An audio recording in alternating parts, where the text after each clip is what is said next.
So the words value and astrophotography usually just do not blend well together. But with the recent addition of some of these new ZWO cameras with the new Sony backlit sensors, that just might change things.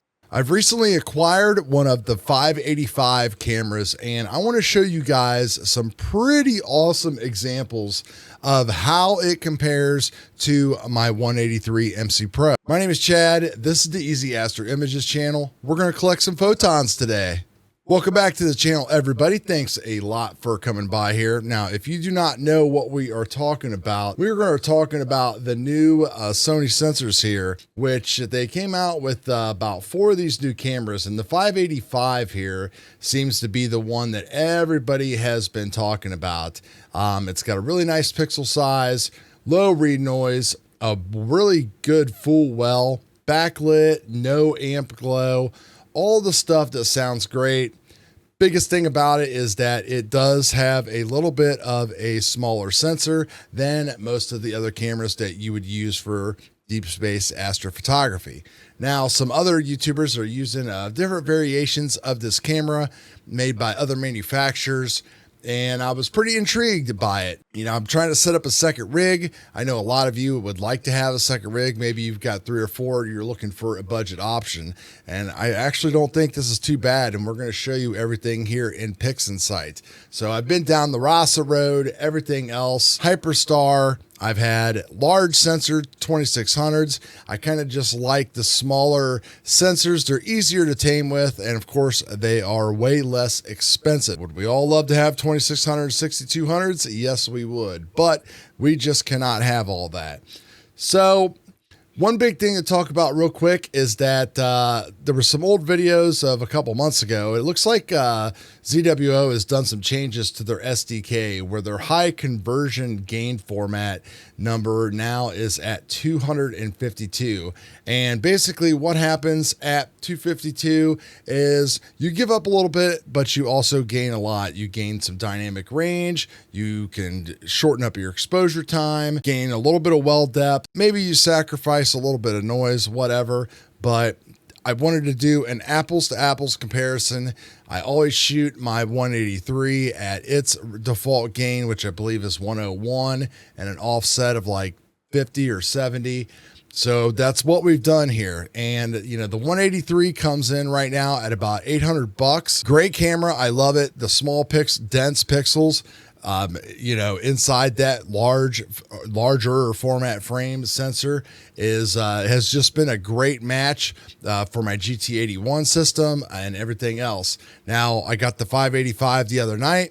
I literally just unscrewed the 183, screwed in the 585, same back focus, same settings, same filter drawer, everything. So it was literally just a hot swap and a quick focus adjustment before we could start running like fine focus and stuff in Nina. And let's take a look at the results to show you guys what this $400 camera can really do. So the first thing everybody will want to look at is let's just look at a stacked image of the actual darks. So on the left, of course, you can see the 183 with the amp glow, the larger sensor, everything else. Is this a big deal? Yes, no, it's kind of up to you whether you're doing electronically assisted video astronomy or you're doing astrophotography. More than likely, you're going to take darks, flats, and all that and average all this stuff out anyway. I know a lot of people try to get away with just not using that stuff, and that's fine. I've done that before in the past, but whether you're using something like Nina or SharpCap, whatever, those options are there, and you might as well take advantage of them. It's not that hard, and you know we like to keep things easy here. So there is your actual dark frames right there. Now I've got 4 hours of total integration, 5-minute exposures at their adjusted ADC level. So that's 101 on the 183 sensor and 252 on the new 585. So the first thing we'll take a look at here is let's take a look at the actual raw images as they came out of the camera and the actual stacking process. So there you go, side by side. You can actually see that they're, the smaller sensor version on the right of the 585. You get a little bit more vast area over here with the 183. It's really not that big of a deal. I found myself shooting a lot of 2-panel, even 4-panel mosaics lately. And now that even the ASIair Pro Plus, whatever, came out with a new beta firmware that's in test flight, you can actually do mosaic planing right in there. Super easy as well. So between that and Nina, it's great. Just takes up a little bit of time. Now, of course, I'm a one-shot color guy. I'd love to get into mono at some point, but again, that is just more cost and more complexity. And we can do, I've done a video on here before, Luca Manico's version of creating the false Hubble palette and stuff. It's all good. But, look at these images here. Not a whole lot of different. These both were shot with the ITIS NBZ filter that is made actually for faster than f4 scopes. Even though mine's running at 4.5, still works great. No star halos at all. I see no reason to ever purchase another type of a filter, even though I think for my new rig, I probably will be trying one of the Antlia filters. But if we take a quick look and zoom in a little bit here, we can kind of see that, after 4 hours of exposure on both of these images, it looks like maybe the O3 signal is a little bit stronger in the 183 versus the 585. It's very, very difficult to tell, which to me is a very good thing, because if it's hard to tell looking at two different monitors in front of me that are different manufacturers, they're not the same, so the color palettes are different, none of them are professional or anything else, but it's very, very difficult to tell the difference between these two as far as what it's going on. Now, what I can tell the difference in, and then you guys should be able to see this as well, is that, if we go into these HA regions here, there's definitely, for some reason, a little bit more of a sharper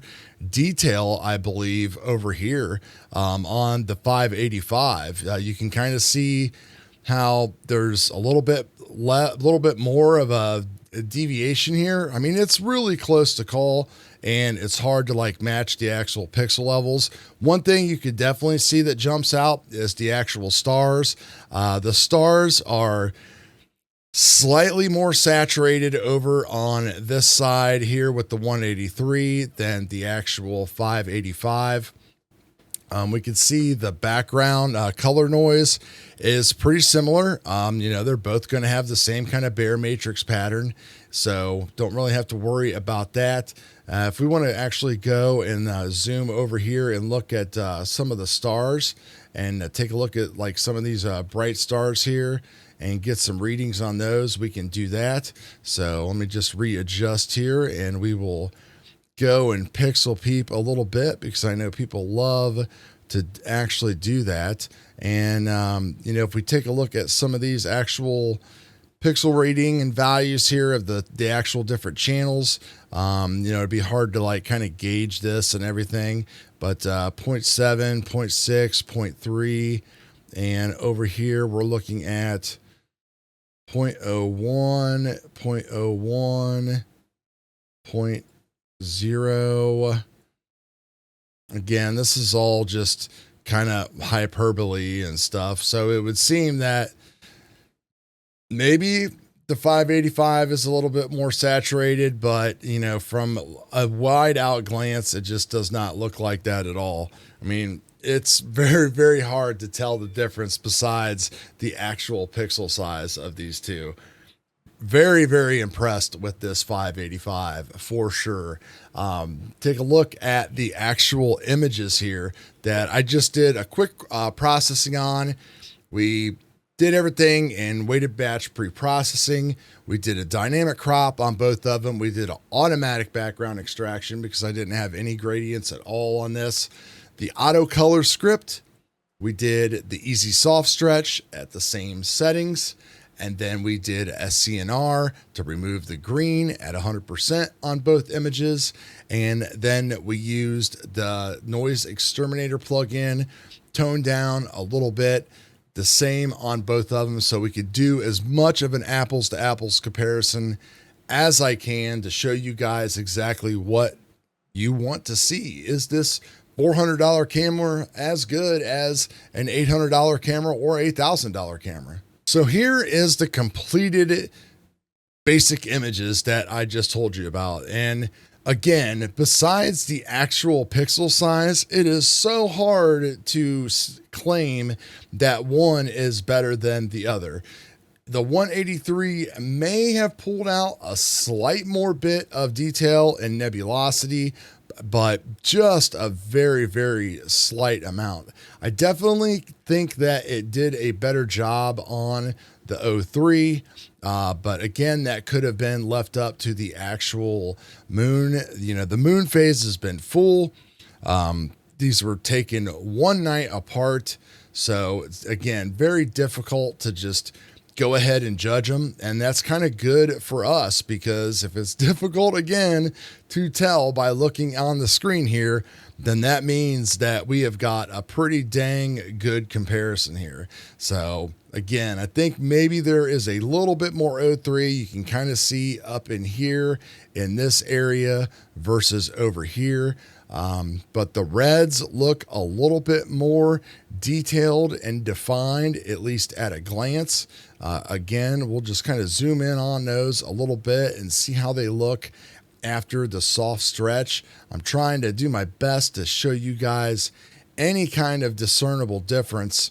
You know, at this zoom level here, they basically look identical to me. It's very, very hard to tell. Sometimes when I look in different areas, like this looks a little bit more blurry right here, and this looks a little bit more defined. And some areas up here in the corner of the crescent look a little bit more defined, but then you just kind of get that extra blue going through here of the oxygen signal. And, you know, that could have been, of course, the actual moon just kind of putting a little bit more pressure on the camera and stuff that evening, but who knows? One thing I can say, though, is I am super excited and very happy with the purchase. Now, when you get an uncooled camera like this, it would be a little bit more maintenance because you do want your darks to match your temperature about as close as you can get if you're going to do that kind of thing. So, you know, obviously when you're shooting darks last night, you know, it got down to 22°C, whatever that is in Fahrenheit here in America. You know, if we're at 0°C, we're not going to have as much noise and everything. We have to shoot some new darks. So it's a lot different than just creating a dark library that you can kind of use, which isn't really a big deal because we all pretty much just pick an exposure. Now, if you're doing things like EAA, sometimes you might have 2 or 3 different exposure lengths on a particular gain setting that you would need to create darks for. So on and so forth. As far as flats goes, you know, they're both small enough sensors where I really don't get any vignetting or any issues at all. 2-inch filter, so it's all blowing through there. I don't have to worry about any of that stuff. But let's let you guys take a look at this again just one last time so you can kind of make your own decision. For me, I'm definitely happy with this camera. I will be using it. Now, what scope am I going to put it on? I'm not 100% sure. I am currently running just the GT81. I also have the RC6 that I will be using this winter and fall for some up close and personal shots. The pixel size is kind of off to the center of the actual sampling. I'm really, you know, trying to keep the sampling size great so we can have the best looking resolution and stuff without blowing the budget and buying a super high resolution camera with super small pixels. But might go on the new Red Cat 51. Not 100% sure. We'll see exactly how things shake up. I hope this has gave you guys some more information and light on a camera purchase. If you are okay with a little bit of a smaller sensor at half the price and maybe a little bit more work if you're into the dark frame subtraction thing, then I think the 585 is a great purchase for anybody. Thanks a lot for stopping by, guys. We will talk to you guys later. Peace.